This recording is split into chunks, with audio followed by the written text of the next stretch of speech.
Hello, thanks for taking the time to join us today to learn more about student centers, who we are, what we do, and how we can enhance your event experience, especially as a registered student organization.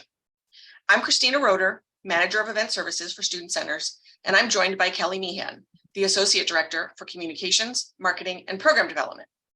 With this presentation, we will share our Student Center's mission, values, services, facilities, and staff, explore how we can enhance your event experience, including event services and where we fit into the comprehensive event planning process at Mason, advertising options. I think you'll be pleasantly surprised at all we have to offer, and our corner pocket game room reservation options, and some other fun stuff along the way.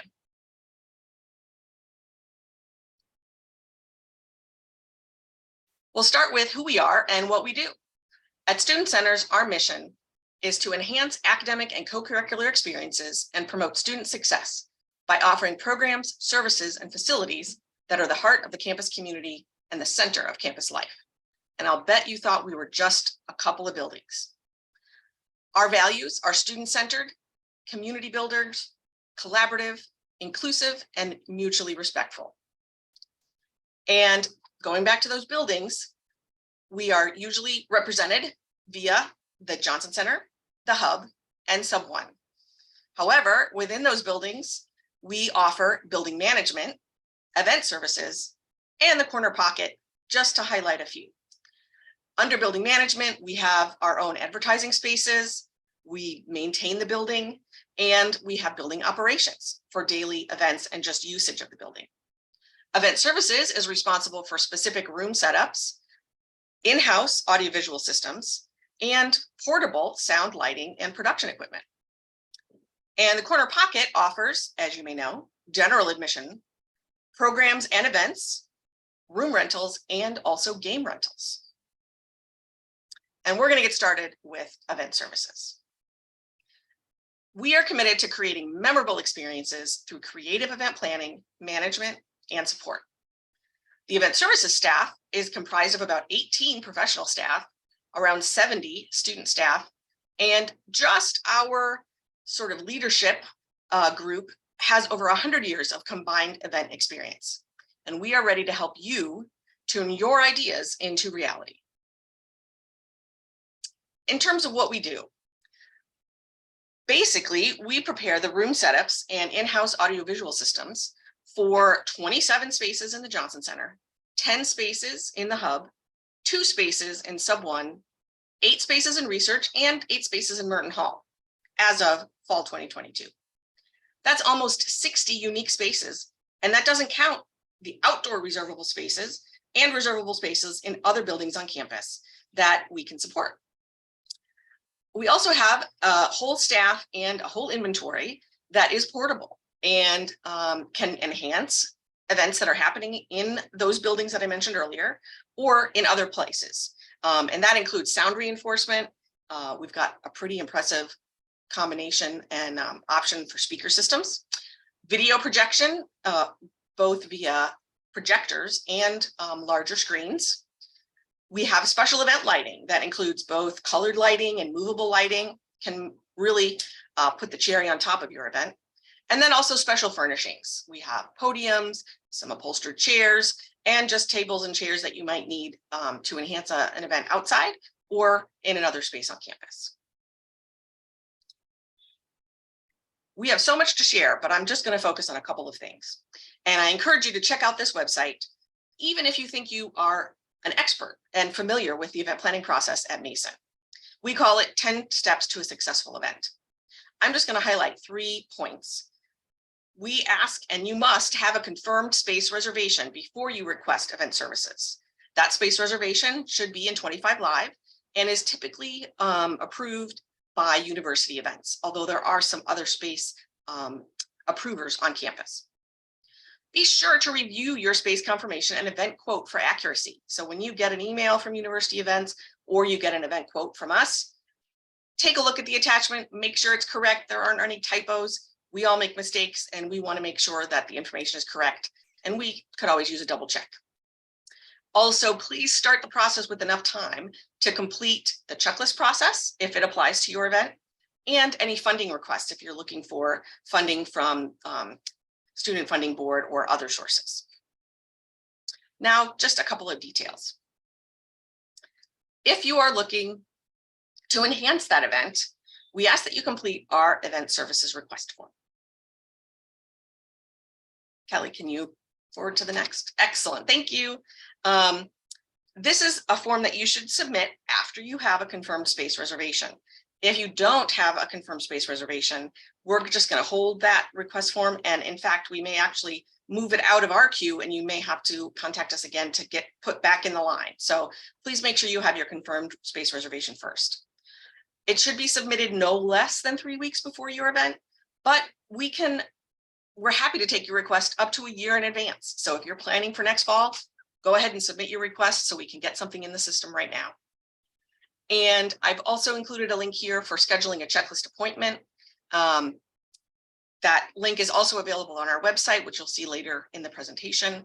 But you do need to schedule a checklist appointment specifically with us, Event Services. And that's just part of a longer process that starts with university events.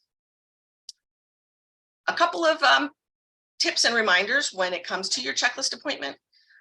Please make sure you have the following things done before your appointment.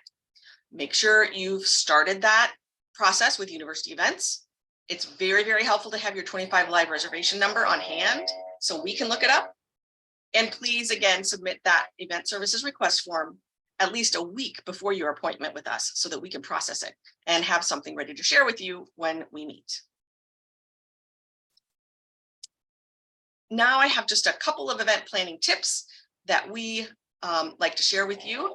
Hopefully you already know these, but if not, hopefully you'll learn something new. In terms of your reservation in 25 Live, you have access to your reserve space at the pre-event time or event time, whichever comes first, not necessarily when that reservation begins. And I know that can be confusing when you're looking at 25 Live. Keep in mind that your pre-event time should also include access time for your caterer, DJ, other vendors, and your setup time. So if you've got a lot of decorations or something you want to set up, make sure you've planned for enough pre-event time and make sure that's specified on your space reservation. The same thing applies to the post-event time. If you need time to clean up after your decorations, or if your catering needs time to clean up, make sure that's included in your post-event time. A lot of not just students, but departments, they will put their request into 25 Live for the whole time that they need to be in the room. But if your event is taking place at 8 p.m., you want that event time to be represented as 8 p.m. in 25 Live. Also because that information is shared with a bunch of different calendars on campus. So you don't want people thinking that your event starts at 6 when it really starts at 8. Again, just please make sure you're checking your space reservation confirmation, your orders, if you have any from us, any other orders or contracts for accuracy. And definitely ask for changes as soon as possible and make sure that they were complete.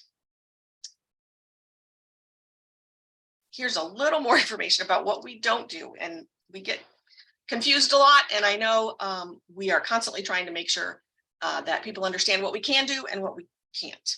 So reserving space in 25 Live, that's going to be mostly university events. Like I said, there are other approvers on campus, but the majority of spaces that you're going to want for your events and meetings would be approved by university events. If you need to get 25 Live account access, that's also university events.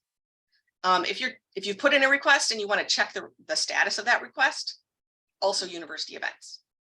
If you want to make changes to an existing space reservation or cancel your space reservation, you're going to want to respond to that email confirmation, and your event scheduler and university events can take care of that for you. Event Services does not offer equipment for pickup, but as a student, there are some really great resources available from Star Lab, and that is located in the Johnson Center, but it's not necessarily a part of student centers. If you have a specific caterer you want to get approved for your event, that does have to be approved, and Kelly will share more information about that in a moment. But that's actually Operations and Business Services, one of the university divisions that we're a part of, but that approval does come from a little higher up. And then if you need any assistance with vendor contracts, you're going to want to speak with student involvement. They, again, have a lot of resources that can support you as a registered student organization, especially when it comes to outside contracts. Finally, I'm just going to share some information about how you can reach us in terms of specifically event services. Our offices are in the Johnson Center on the ground floor. You're going to go down that hallway that looks like you're not supposed to be there. We have event services. Our on-site staff is located in room G45. It's just to the side of Dewberry Hall. And then myself and our event coordination staff is located in Johnson Center room G10, just at the end of that hallway. I've included some phone numbers here. If it's before the day of your event, you can reach us at 993-3773. And on the day of your event, you can reach our on-site staff by calling 993-8919. And that number does ring to a two-way radio, a phone radio. So if you do have trouble, hearing, just be patient with our staff. They're trying everything they can to answer your questions. Also have some information about our specific website. We have an online chat available that is available on weekdays between 9 a.m. and 4:30 p.m. And we have some new virtual tours located on our website, which Kelly's also going to mention a little bit more about later. That is all I have for event services. And now I'm going to pass it over to Kelly to start with advertising. Thank you, Christina. So advertise with us. This does not necessarily mean that you have to have an event that you are trying to advertise. This could be anything as simple as promoting your organization, promoting your department services, or an upcoming event that is taking place. So here are a list of our advertising options, which I'll cover in a few minutes. We have kiosks, flyers, banners, easels, and donation boxes aren't necessarily an advertising option, but they do fall under advertising services. And those are the opportunities that you would have to do a drive for school supplies, clothing, anything along those lines. So kiosks, we have indoor and outdoor kiosk locations. Inside the Johnson Center in the atrium, you will see the 8 kiosks that are by far our most popular options. Those are the ones that are lettered A through G. We also have the Sub 1 Patriots Lounge, which is right inside the event space on that perimeter. The Hub, we have an indoor kiosk location, which is at the bottom of the stairs on the mid-level. Outdoors, we have the Johnson Center East Plaza kiosk, the Wilkins Plaza kiosk, which is our newest option, a South Side kiosk, a Sub 1 Quad kiosk, and the Hub kiosk. On our website, which I'll cover where exactly in the next few minutes, we have a link to these building maps. This will show you exactly where the kiosk location is. So you can see right here, this is Wilkins Plaza. Right here is where the Wilkins Plaza kiosk location is. This is the exit by Panera, if you're familiar with that area in the Johnson Center. And then we have the South Side kiosk location out here. This is the South Side building. So it's actually at the far end of Wilkins Plaza. So what is a kiosk? It includes 1 3x6 table and 2 chairs. If you would like to add any additional items, you may add 1 additional item that takes up a 3 foot by 3 foot area. This could be a box if you're doing a donation drive. This could be a pull-up banner, or it could be an additional display to promote whatever you are advertising at the kiosk. But keep in mind, it needs to be 1 table, 2 chairs only, and then this 3 foot by 3 foot area. Please do not add any additional chairs or additional members to your kiosk, because we want to make sure that you're sticking within the perimeter of that kiosk location and not blocking any of the other locations. For a kiosk, you may reserve up to 4 peak hours per day and up to 60 peak hours per semester. Peak hours take place Monday through Friday, 10 a.m. to 4 p.m. So that means you can only have 4 hours during that time frame each day, 60 hours during that time frame each semester. If you wanted to do more, you can do those outside of the peak hours or on weekends. All reservations for kiosks can be made on 25 Live. It is the same process that you would go about booking a regular event space. You would just select the kiosk location. Requests must be made at least 2 business days in advance. If they're less than 2 business days in advance, we will unfortunately not be able to approve them. This is because we get a large amount of kiosks that come in and we need to process them based on when they come through our system. And sometimes that could take at least 2 business days to go through. Changes can be made to kiosks by contacting student centers. So I know for a lot of the event spaces, you need to contact university events.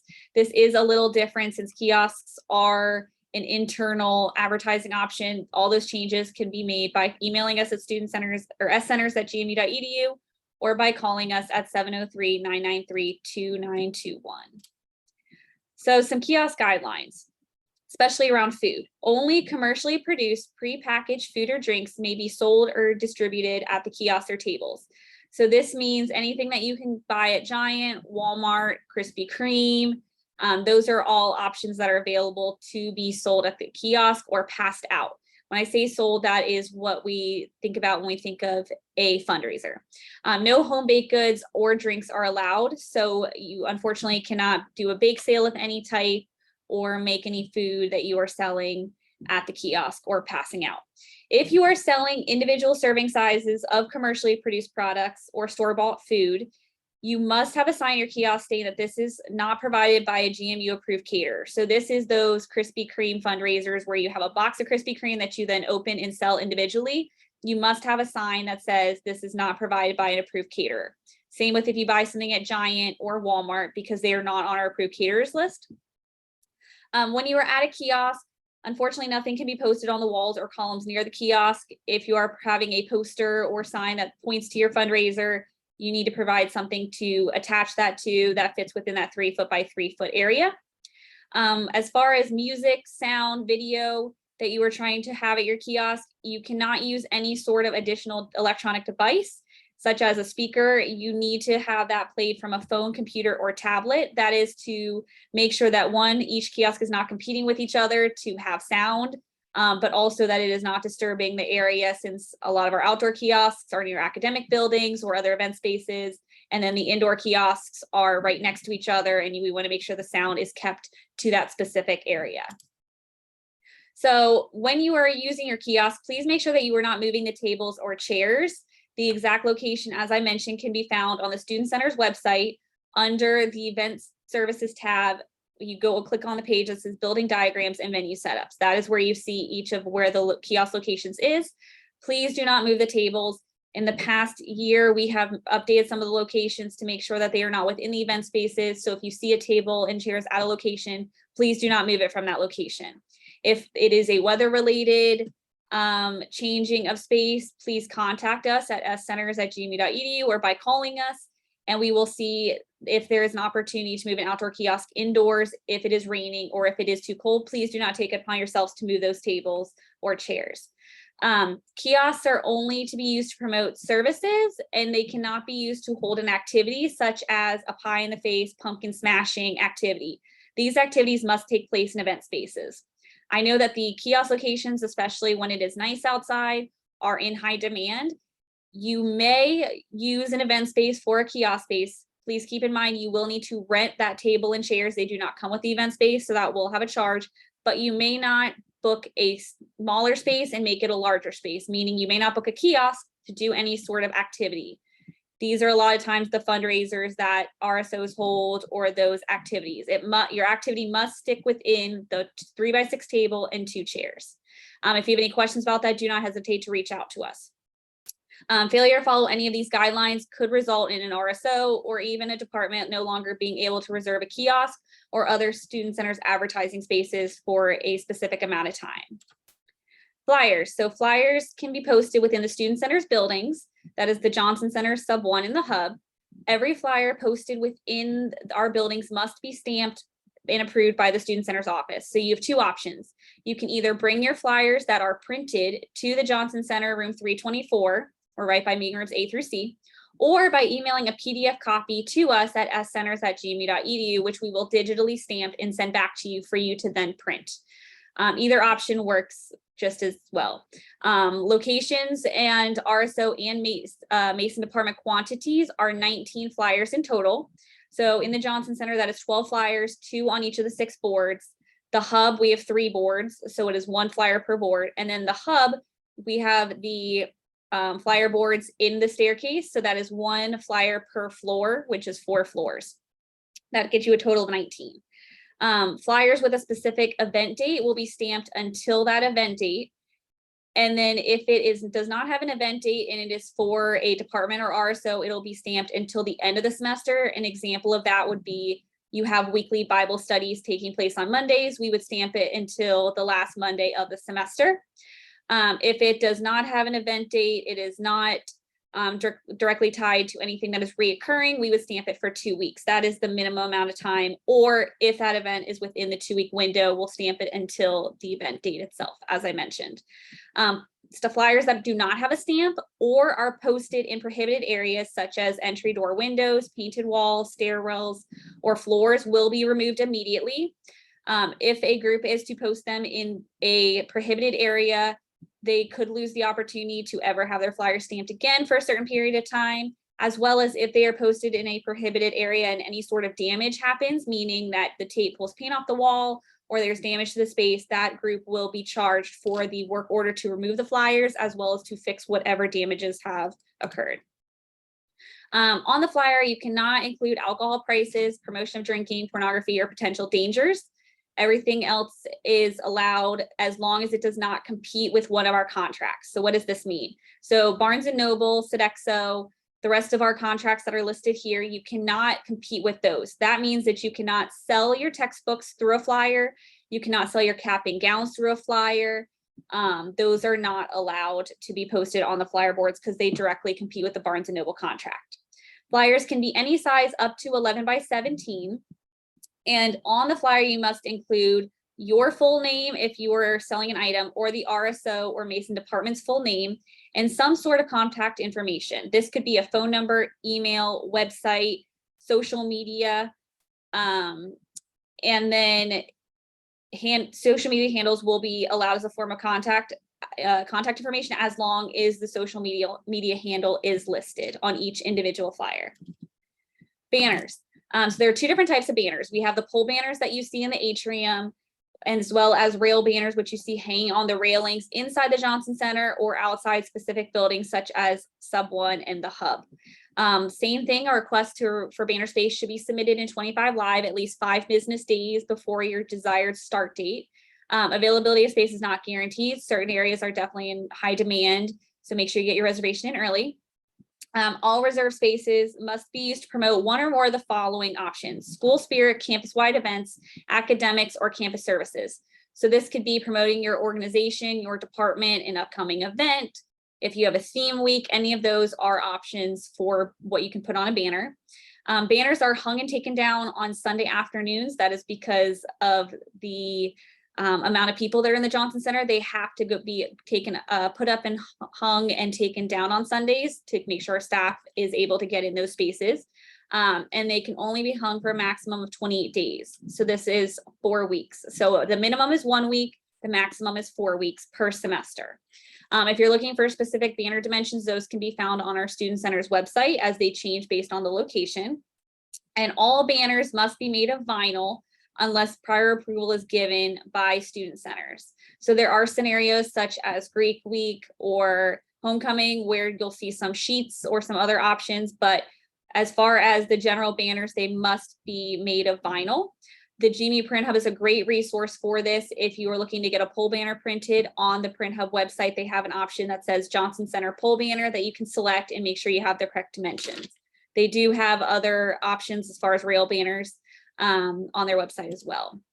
Easels. So when I'm talking about easels, I am specifically referring to advertising easels. So we have advertising easel locations available in the Johnson Center Sub 1 and the Hub. Same with the rest of the advertising opportunities. A request should be submitted in 25 Live at least 3 business days before the first desired reservation date.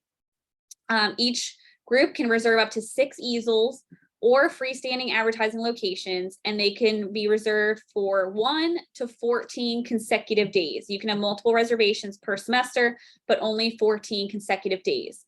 So if you are requesting an easel, the standard setup is a whiteboard easel that we provide. If you would like to bring your own pull-up banner or you want to bring your own easels, what you need to do is request the space, but in the description say, no easel setup is needed. We will be providing our own freestanding advertisement. So make sure you put that in your description and make sure that you request that ahead of time. So there's 2 options: the easel that we provide, as well as the freestanding advertisement in which we just book the space, you provide the easels. If you are using the whiteboard easels, all easels must be using either a dry erase marker or low adhesive painter's tape. So that's typically the blue painter's tape. Any easels that are damaged, it could result in a fee. that is charged to your organization. If you are ever unsure of what materials to use, do not hesitate to reach out to us. All of these easel locations are assigned to a specific location. So this is the Panera entrance to the Johnson Center, the entrance by where the Wells Fargo Bank is, the entrance that goes towards the hub, and the entrance that goes towards Music Theater Building, as well as various other locations. I say this because wherever the easel location is where the easel needs to be placed. Please do not move those locations. Please do not book the ground floor easel location and then move the easel to right outside Dewberry Hall. They must stay in those assigned locations. If you need to have an easel within your event space, those can be reserved through event services using the request form that Christine just covered. Easels can be used for advertising your services, advertising an upcoming event, but they can also be used for wayfinding. So let's say that you have external attendees coming from off campus. You could book the easel right by the Wells Fargo, which is Johnson Center Northwest. Have a sign that says Dewberry Hall pointing, to the left, directing them that way. You can have another one that is at the west entrance that says Dewberry Hall and pointing towards the stairs. One at the top of the stairs that says Dewberry Hall downstairs.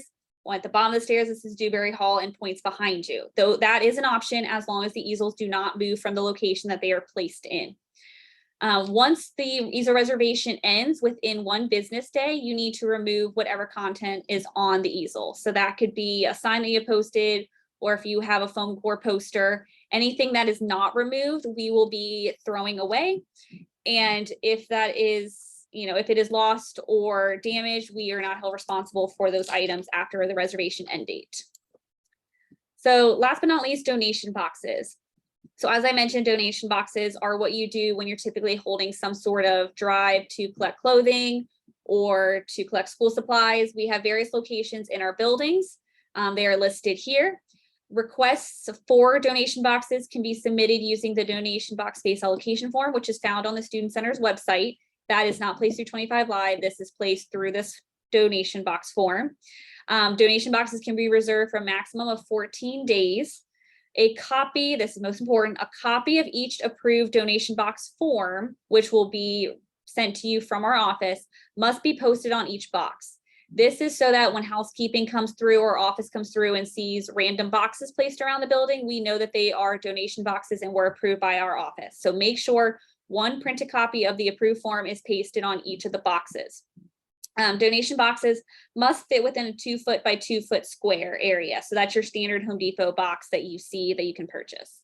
Donation boxes that are not vacated within one business day of the end date will be discarded. So please make sure you pick up your items within one business day of the reservation ending. Okay, so now we're going to switch over to the corner pocket. So the corner pocket is actually 3 specific event spaces. We have the corner pocket game room, we have the corner pocket patio, and we have the side pocket. I have right here a screenshot of our virtual tour, which Christina mentioned. That is also linked where you find the kiosk maps on the building service or building diagrams and venue setups webpage. You can link there, as well as on the corner pocket page. It links to the specific hub mid-level virtual tour. If you've never been in the corner pocket or you want to see what those event spaces look like, you can use the virtual tour, go around the space and see those different areas. So the corner pocket for general operating hours is open 3 p.m. to 11 p.m. daily during the semester. During summer and winter break, we do have some different hours, but we are usually open 3 p.m. to 11 p.m. 7 days a week. Events that take place outside of these business hours will be charged an early open or late close fee, as that is just to cover the cost of our staff needing to come in half an hour early and stay half an hour later to set up and clean up from your event. So you will see that on your bill, but that is just to cover the staffing. Reservation rates. So our current reservation rates for internal organizations, which are Mason departments and RSOs, for the corner pocket is $60 per hour. That includes the staffing for the event, access to the space, and it covers unlimited access to all of our games, which includes billiards, table tennis, foosball, air hockey, unlimited tokens on all of our arcade games, virtual reality, the Nintendo Switch, the PS5, and board games, unlimited access, as I mentioned. Side pocket, this is more of a multi-purpose space that you can use to host something as such as a karaoke night, If you are serving food at your event, this is a great space to have where folks can sit down and eat. And then the corner pocket patio, which is the patio that is attached to the front of the corner pocket that is also reservable. We've had groups do paint nights, board game nights, all sorts of other activities out in that space. All three of these can be submitted through 25 Live, just as a normal event request would come in. If you would like to add on, we have an unlimited popcorn special where you can pay $50 for your event, no matter how many hours the event takes place, and get unlimited popcorn. And that includes the little shaker toppings as well. And our staff is in charge of making that during your event, as well as booking our karaoke machine. So this is $100 per event. It is the karaoke machine, a colored light, and 2 wireless microphones. You do need to bring your own laptop and have someone to run the karaoke machine, but this does include all of the equipment. This is great if you're booking side pocket. It's a great way to host an easy, simple, pretty inexpensive event by doing a karaoke night. If you have not submitted your event request and want to request either one of these, in your event description on 25 Live, please add, I would like to add the unlimited popcorn, or I would like to book the karaoke machine for my event. If you've already submitted an event request and received a confirmation, just reply back to that confirmation, which is sent to the cornerp@gmu.edu email, stating that you would like to add one of these event add-ons. Okay, reservation guidelines. So as I mentioned, the Corner Pocket Game Room reservation includes unlimited access to all of our games and tokens. I do want to mention that reserving the Corner Pocket Game Room does not mean the space is private, but what it does mean is that all of the event attendees' game rentals are paid for by your organization. So your event and the people coming to the event do not have any fees when they come in. However, it is not a private event, meaning that we are not turning away folks that want to come in for general play. If an event is coming up, we do block off a lot of the games, such as we'll block off 5 to 6 of the billiards tables, 3 to 4 of the table tennis tables, as well as some of the arcade games, so that your organization does have first come, first serve use on those. But we will still have the space open to the general public. This is mostly because we have a lot of events in the space, and we want to be able to be open to the general public most of the time and not have to have it closed for private events 75% of the time that we're open. If you are having an event that you would like to make private, you can upgrade to the external organization fee, which is $180 per hour. And that means that we close down the space. We put signs out saying the space is closed, post on social media so that no one is trying to come in the space during those times. If there is to be any sort of damage to the equipment, this could be a broken ping pong ball, a cue stick gets snapped in half, any of those items that are to be broken during the event, because we collect IDs at the start time of the event, individual attendees will be charged for those damages themselves. That is not a fee that will come to the organization. However, if any damages occur to the space itself, or if after the event we have to get an additional cleaning of the space done, there could be charges that will be made to your organization when necessary. Event details, as Christina mentioned, there is an approved caterers list that is through our operations and business services office here. It is linked right here from their website. That is the list of caterers that you can use if you are having an event. You must stick to that list. So if you're looking for pizza, you must find an approved caterer from the caterers list to provide your pizza. This list is constantly updated day by day. We have new caterers coming in. If there's a caterer that is not on the list that you really want to use, on that same website is a process that the caterer can take to become an approved caterer on this campus. If you are using Sodexo, or if you're using an approved caterer, make sure that you find out if they need to get into the space ahead of time. Sodexo, especially because they're supporting so many events on this campus, will need to get into the space ahead of time to prepare the tables and put out some of the equipment to serve the food. You are in charge of making sure that that pre-event time is listed on your reservation, so we can make sure to have staff in the space to let them in and provide space access. Furniture setup. So we have a small set of inventory within the corner pocket spaces that includes the 36-inch dining rounds, the 3-foot by 6-foot tables, and some chairs that can be provided for your reservation free of charge. Now, if you're using the corner pocket, obviously space is limited because we have all the games. So we might be able to add a check-in table as well as maybe one snack table within the space. If you are trying to serve a full meal, there is not space for that in the corner pocket game room, and you will need to add on either the side pocket or the patio for this purpose. As far as side pocket and patio, we are able to provide the 36-inch dining rounds, 3x6 tables and chairs, as well as the number that you need fits within the inventory that we have. Any setup request should either be put on your reservation when you make it or sent to cornerp@gmu.edu prior to your event date. We do not promise that we'll be able to do any day of moment of setups. If it's adding one table, we might be able to accommodate that. But if it's anything larger, we need to have those details in advance so our staff can set up ahead of time. Okay, Corner Pocket game rental programs. So this is a program that we offer for folks that are having events outside of the 3 Corner Pocket spaces that would like to use equipment. This is anything from cornhole, our karaoke machine, board games. We have a giant Connect 4. All those options are available to be rented and taken to a different event space. All the rentals are one-day rentals, meaning that you need to pick them up and drop them off on the same day. However, you can have them as long as you want during that day. If you would like to submit a request for that, we have a game rental program tab on our website that has a form that you would submit. We would bill it just like we would any other event. You can use an org code for that, or you can pay via credit card. And if you are having an event that takes place before operating hours, we will work with you to make sure that the equipment can be picked up ahead of time so that you do not have to worry about trying to wait until 3 p.m. when we open to pick up that equipment. That is an available option. Here are the rates and options. As I mentioned, karaoke machine is $100 to rent. We have giant Connect 4, which you see pictured here. We have cornhole. We have 2 sets of cornholes. So a total of 4 boards and 16 bags, but each set is $35. We have glow in the dark hand jam, tabletop Jenga, and then board games. All these prices are subject to change based on the availability and options at the time of your event.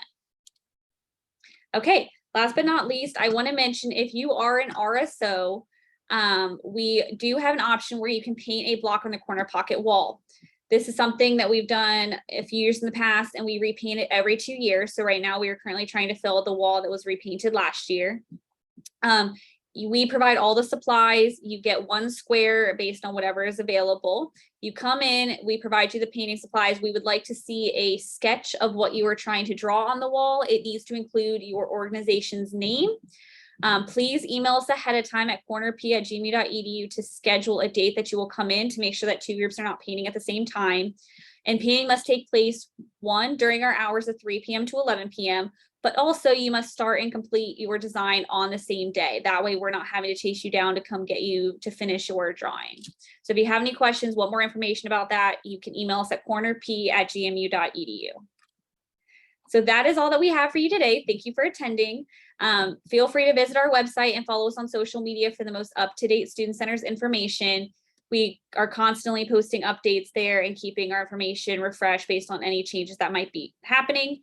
If you at any point in time forget what our contact information is for these different areas, that can also be found on our studentcenters.gmu.edu website, but don't hesitate to contact us if you have any questions, and we'll get you to the right member of our team. Again, thank you for attending. We hope that this was informative, and feel free to reach out with any follow-up questions. Thanks for watching.